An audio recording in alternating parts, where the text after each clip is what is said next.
So I got a really cool problem. I have a dryer. This is the back of a Maytag. Yeah, I think it's a Maytag dryer.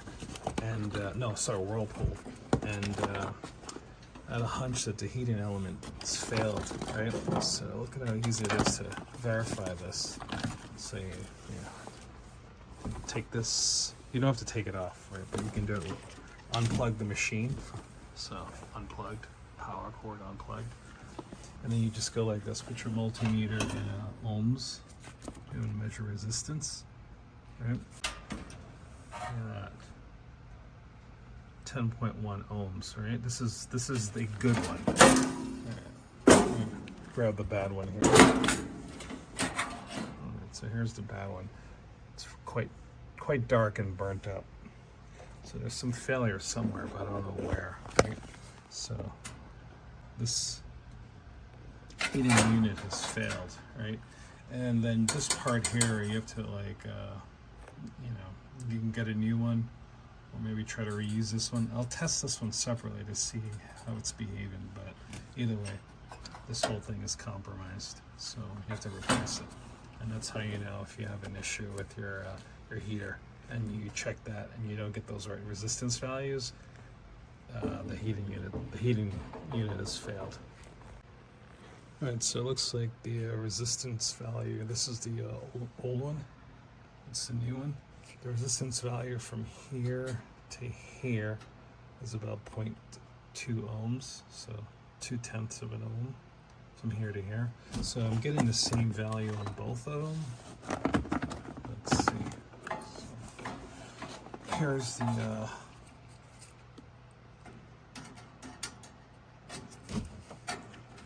try to chopstick this for you.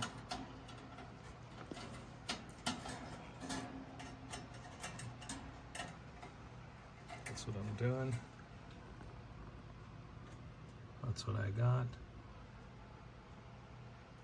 That's the old one. Here's the new one. Like that.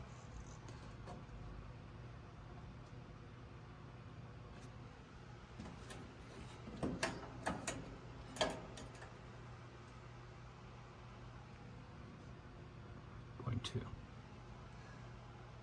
Got it. So would have been fine to use the old one because they both are coming in at 0.2, 0.3 tenths of an ohm. So yeah, would have been up to you either way. So I installed the new one, and I want to give you a bit of a look. So see how burnt that one is, how silvery that one is. So we should put this back together.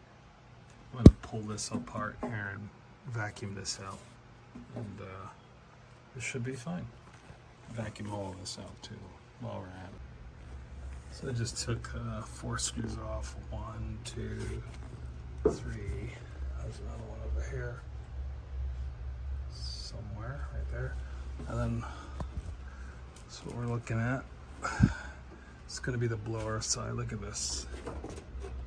Just lift it up. You see that? So we're going to vacuum all this out.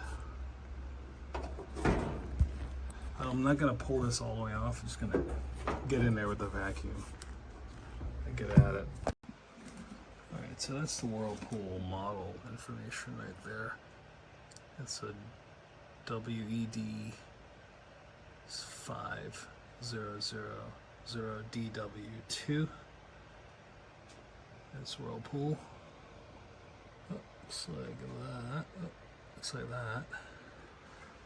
And here's the temperature. Right, so the heating element's going to be over there on the left side. So this is ambient temperature right now, 62 degrees Fahrenheit. Right? If everything goes well, we'll turn this on. We should see about 120. So put that on high. Yeah, we'll put that to dry time, then push to start. Let that do its thing for about a minute. I'll bring you back. It's been about a minute. Let's see, actually it's been 2 minutes.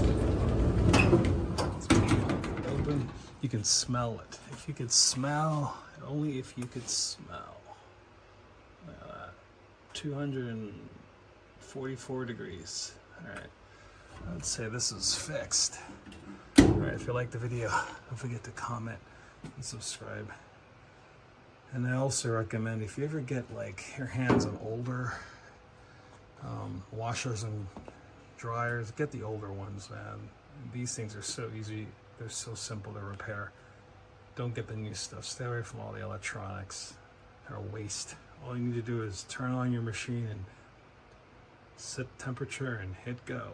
You don't need any Bluetooth attachment or Wi-Fi, anything. Just stay away from that stuff. All right, see you next video. Thanks for watching. Like, comment, subscribe. Moving forward from this video on, we're gonna try to diagnose how that thing failed, as I am kind of curious, so we'll dissect it. At least I hope I'll get to that.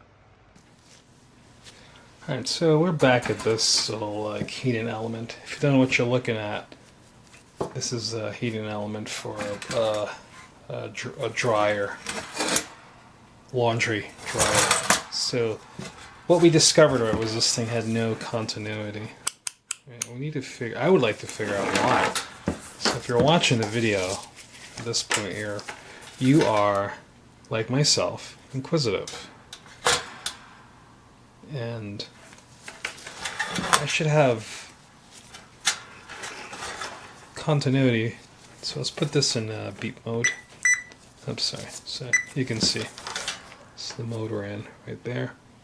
I'm gonna hit that so we can hear an audible sound. When we have continuity, you can test your tool. Okay, so let's see how that works, right? So if we went from here to here, we have no continuity. See that? So these two prongs right here. So we can do it this way so you can see. So no continuity, right? So what is going on? Where did it fail? That's what I want to know. And if you were working on this, you would just go like here to here to get access to the heating element wind-ins for testing. So we have an open circuit, right? And I'd like to figure out why. I'm looking for like, first off, I wonder if this will just work. If it can go like this. Yep. Oh, I see. So, yep.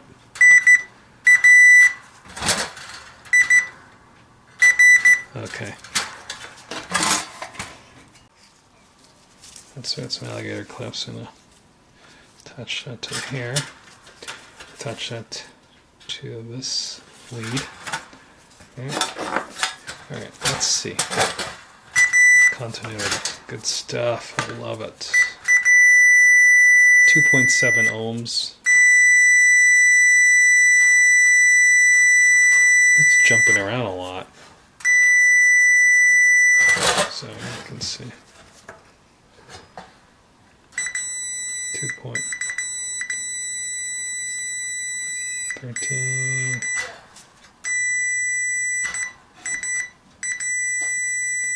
7.2, 4.3. Okay, let's change the position of this. I'm gonna go like right here.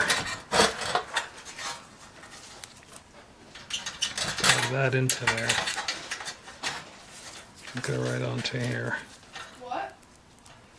Right, and then we're gonna. Do you have any walnuts? I found some.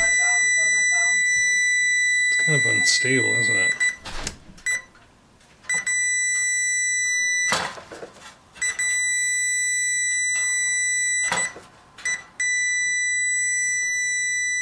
Okay.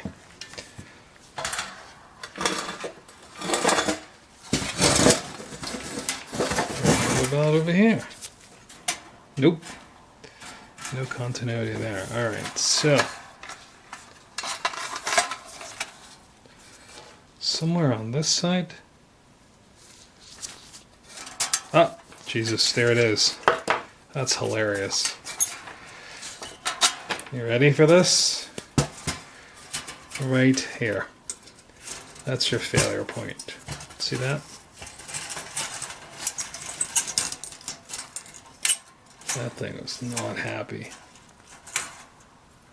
Cool. So what the client was saying was sometimes it was hot, sometimes it wasn't.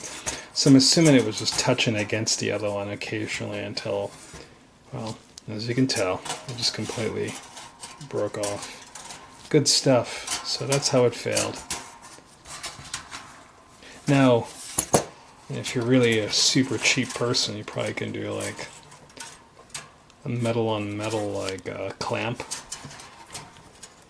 But I don't know, dude. Don't be that cheap. Don't be that guy. Just buy the thing. It's like $20 or less. If you like the video, go ahead and comment, like, and subscribe. And yeah, let me know what you think we could have done better. It's fun hanging out with you. It's a pretty easy, simple one. Again, like I said, get those older machines. They're so easy to repair, and there's lots of parts for them. And I don't think they're going to stop making the parts for them either. Okay, I'll talk to you later. Bye.